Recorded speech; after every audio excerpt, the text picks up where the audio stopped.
ოპოზიციაში ქაოსი და დაპირისპირებაა. ერთმანეთის მიყოლებით ვისმენთ აღიარებებს. ნაწილი ემიჯნება სალომე ზურაბიშვილს, ნაწილი კი ამბობს, რომ ოპოზიციის ქცევა სამარცხვინოა. ვემიჯნები პირდაპირ გეტყვით ამას, იმიტომ რომ ასე როგორც ახლა იქცევა ეს ოპოზიცია, ეს არის სირცხვილი და მე ვიტყოდი დანაშაულიც, იმიტომ რომ ამათ ხელში ჩვენ ვართ შავ დღეში. სამწუხაროდ ისიც ვიარა, ეხა ტაქტიკურად არა ვართ უკეთეს დღეში, ვიდრე ვიყავით 2 თვის წინ, ან 2 თვის წინ, ან ვიდრე 4 თვის წინ, ან უარესობისკენ მივდივართ. პრეზიდენტობანას თამაში მე არ შევიდოდი.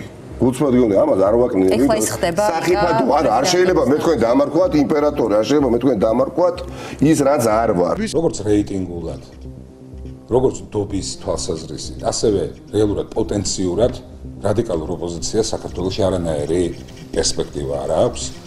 ისინი ერთმანეთს აბრალებენ ხელმოწარულობას, რომელიც აბსოლუტურად ყველა მაგდაგანის დამსახურებაა პირველ რიგში იმ ბრძანებების და განკარგულებების შესრულების ჭრილში, რომელსაც ისინი იღებდნენ და დღესაც იღებენ ქვეყნის ფარგლებს გარედან, ასრულებენ რა ჩვეულებრივად აგენტურის ფუნქციას საქართველოში.